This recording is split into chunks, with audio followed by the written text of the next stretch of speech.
How's it going, everyone? Shiny Plume here with a new deck profile. So today, instead of the usual advanced format deck profiles, today I got a domain deck profile.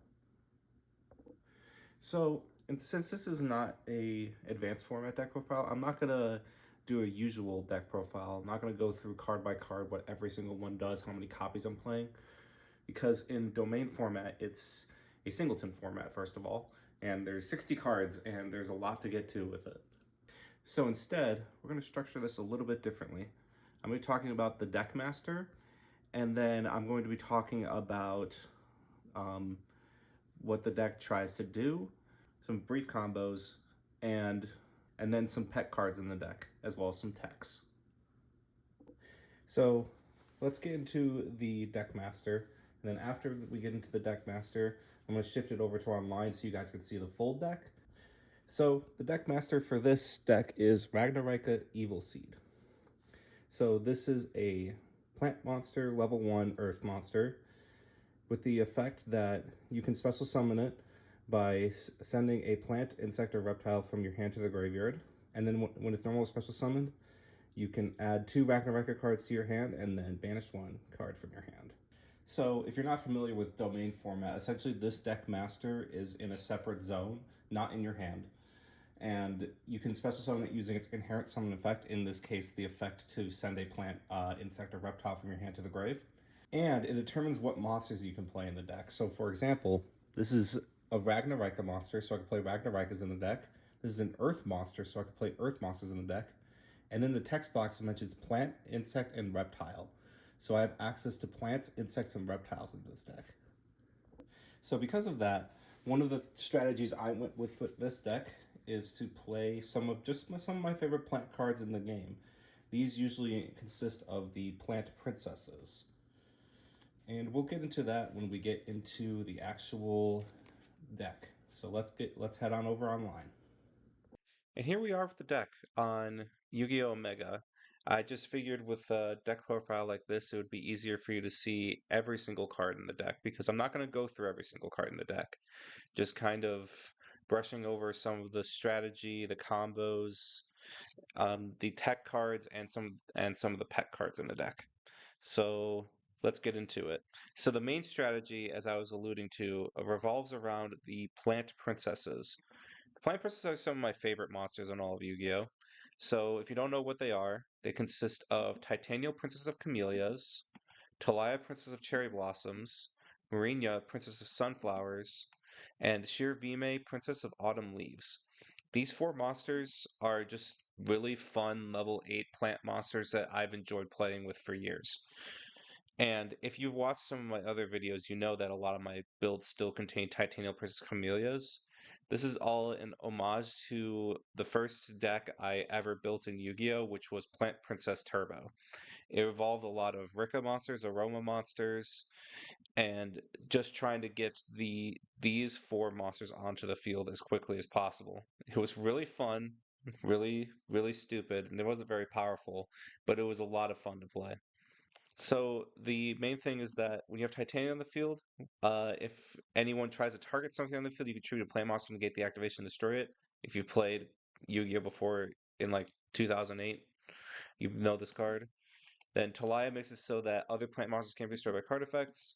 Marinia says if exactly one plant monster is destroyed by battle or card effect, you can target a card your opponent controls and destroy it. And Shirobime says your plant monsters can't be targeted for attacks except for Shirobime. And if it is sent to graveyard by your opponent's card, you can special summon any plant monster from your deck. So those are the 4 main monsters that we're going to be going into with this deck. That's just kind of what the deck is trying to do. But then we got the Rika monsters that help contribute to a control strategy, and also the Aroma monsters, which bolster the deck by making by just searching things, make doing spot removal, making things untargetable, and making things unable to be destroyed by card effects. You may have noticed that Lone Fire Blossom is also in this deck. The Lone Fire Blossom is undeniably one of the best plant cards to play in domain format, and undeniably one of the best plant monsters ever. And it could very easily be the deck master for this deck. So the first reason it's not is because Ragnarika Evil Seed gives me access to earth monsters and insect monsters, and in this deck, I wanted to play Max C, and I also wanted to play Ghost Bell. And that's part of the reason why I chose it over that. And the other reason is that I've been playing domain format with my friends, and they won't let me have Lone Fire as my deck master anymore. So yeah, then with that out of the way, let's get into some of the combos. I'm not going to go over the main line quote unquote combo of this deck because it's just a little bit of a linear combo that ends with a Jasmine and a Lone Fire on board, and then the Lone Fire can get you into anything.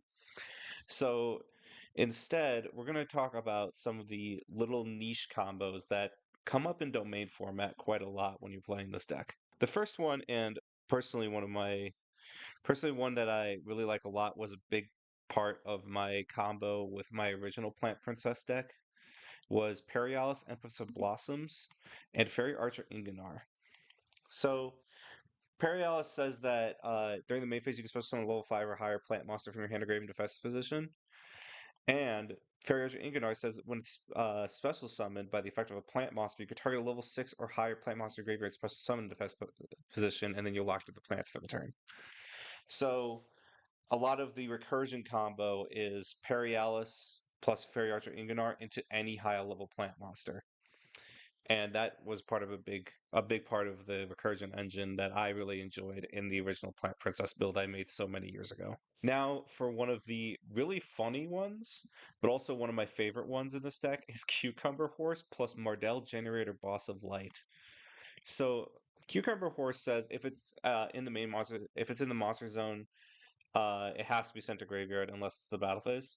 And at the start of the battle phase, if it's in your graveyard, you can send a plant monster from your hand or face up field to your graveyard and special summon it, and then special summon one monster from, it says either graveyard, but in domain format, that means any graveyard. And the special summon monsters are leave the field at the end of the battle phase. Now, you can use this as like a battle phase pseudo monster reborn, but usually what you want to use it for is Cucumber Horse plus Bardell, because what you do is send a plant monster from your hand or face up field, any plant monster, doesn't really matter, and then you summon Mardell from your graveyard, which gets you a search for another plant monster, so you keep this combo going long after, like, uh, everyone has taken a turn, boards got wiped, things are in a very grindy state. This Cucumber Horse Mardell combo keeps you going. Now, this is a good time to talk about what the Magic Gathering community, at least the Commander community, calls a value engine. So, a value engine in Magic the Gathering refers to cards that have repeatable effects that are meant to just give you card advantage. In a domain format, I translated a lot of stuff I learned from Commander into domain format, and I learned a lot about value engines, and I think value engines are very important in domain format. Cucumber Horse plus Mardell is an example of one of these value engines. These are repeatable every single battle phase to get you any plant monster from your deck to your hand. And you can do this on every single turn, all of your opponent's turns, and even during your turn during your battle phase. Another great value engine is the repeatable effects of Rose Girl and World Carrot Weight Champion. World Carrot Champion says if it's in the graveyard, you could send a plant monster from your hand to face the graveyard and special summon it. And then Rose Girl is if a plant monster face up plant monster sent to your graveyard, you can special summon it from your hand. But if it's in your graveyard and you have a plant monster, you can add it back to your hand. So uh, the Carrot Weight would send Rose Girl, and then Rose Girl will come back to your hand. So it's a repeatable way to get Carrot Weight on the field, or even Rose Girl onto your field. And this can make for Synchro 7s, Link 2s, whatever you need. So the next value engine that is very powerful is the Blessed Winds plus either Aromatherapy Jasmine or Arrowmage's Jasmine. So Blessed Wind says, activate one of these effects, send a plant monster from your hand to face the field of the graveyard, gain 500. Target plant monster graveyard shuffle the deck, then gain 500, or pay 1,000 special summon a Aroma monster from your graveyard, and you can only use the effect once per turn. All three of these effects are very powerful. You can use them on every single person's turn. This is one of the strongest cards in the deck by far because it is just so much recursion in this deck. And a great example is you go through your combo, you go through pretty much all of your plant monsters, and you end on Jasmine plus Blessed Winds. And Blessed Winds just on every person's turn, you just shuffle back a plant monster, gain 500 life points. Jasmine lets you search it, or the other Jasmine lets you draw a card. Both of these effects are extremely powerful for keeping you in the game, and once again goes back to the idea of the value engines. Then the last big value engine in this deck is Card of Safe Return. This is a deck that likes to summon a lot of cards from its graveyard. We talk about Fairy Archer Inganar, Cucumber Horse, uh, Jasmine can Blessed Wings can summon back from graveyard. Perialis can summon back from graveyard. Carrot Way comes back from grave. You name it.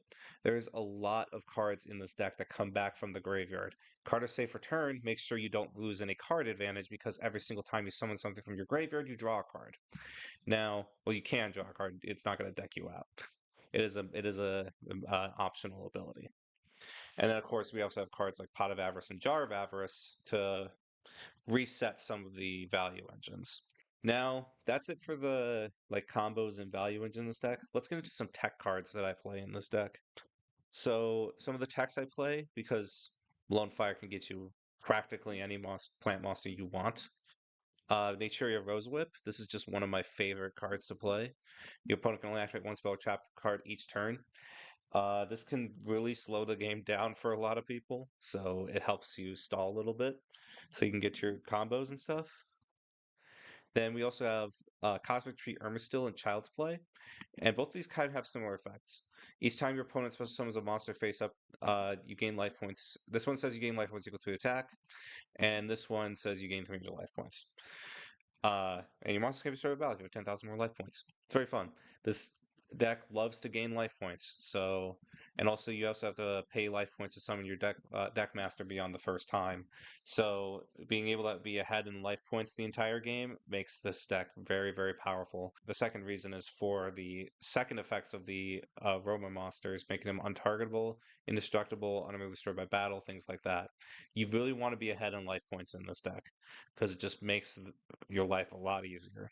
Then another fun tech I play in this deck is Scrub Raid. Kind of similar to the Cucumber Horse Mardell loop, where you can just Cucumber Horse, add back Mardell, search a monster. If you have Scrub Raid on your board, immediately after you search, you can just send Cucumber Horse and end the battle phase. So, so your opponents will not be able to attack. You keep recurring your resources, and your opponents are not going to be able to attack you while they're doing it. While you're doing it, it's really funny. Then we got Black Garden. This just makes a lot. This is partially a pet card of mine. I mostly play this because I love the art of Black Garden, but this makes for some really, really hectic board states because if a monster is normal special summon face up, except by the effect of Black Garden, have the attack, and then the controller of the monster special summon the Rose token to their opponent's field in attack position. I'm still iffy on the rulings of this in domain format. I don't know if you could choose which opponent to put it on to, or like the person who summons it has to choose. It's a little bit iffy, but again, it makes for just such really weird board states because there's just a lot of rose tokens on board that nobody knows what to do with. The final tech card I play in this, and you may have been eyeing it this whole time, Fiber Jar. Fiber Jar is a plant monster. That's part of the reason I play it. But it's also a flip effect where you can each player shuffles all cards in their hand, field, and graveyard in the deck and draws 5 cards. This is a complete game reset, basically, except for cards from the banishment, of course. Now that we've gone through the text, let me go through just a couple pet cards I play in this deck. One of them is Rosebell Revelation. It says add a plant monster with 2400 more attack from your deck to your hand, and then you can banish from graveyard and special summon a plant monster with 2400 more attack from your hand. You only use the effect once per turn, only once that turn. This is just a very fun deck card to play, and I remember playing this a lot when I was playing Plant Princess Turbo. It's just a really fun deck card to play because it just gets any of the Plant Princesses or Lilyboria, or this one, or this one. Speaking of which, the other pet card I have is Rosaria the Stately Fallen Angel. This card's not very good, but it's really fun. So it says cannot be normal summoned or set. It must be so summoned from your hand by banishing 2 level 7 or higher plant type monsters, one from your hand and one from your grave. And once per turn, you can negate the effects of all other face-up cards currently on the field till the end of the turn. It's not a great card. It's not, I'll be honest. But I just love this card. This card is just so fun to play. So that's part of why it's in the deck. So overall, I think this deck is just really fun to play. It's a very fun, like mid-range combo deck that I really adore in modern Yu-Gi-Oh! So I'm glad I can translate that to a deck in domain format. Yeah, so what do you guys think of this deck? Let me know in the comments. Are you guys playing domain format? What domain format decks would you like to play, if any? Is there any is there any decks any monsters you want to build an entire domain deck around? And what do you guys think of the structure of a video like this? Do you guys prefer for the domain decks to like go onto a simulator and just show the deck and talk about tech cards? Or would you prefer the more style of the traditional deck profile where I go by card by card? Let me know in the comments. But yeah, make sure you guys like and subscribe. It really helps me out. I really do enjoy making these videos, and I want to make more domain deck for profile videos in the future with some of my other friends because I know that they've been talking about domain format and want to play it. So, and I'm also interested in showing off their deck profiles too. But that's all for now. During the end phase, Petal goes back. Thank you all for watching. Peace.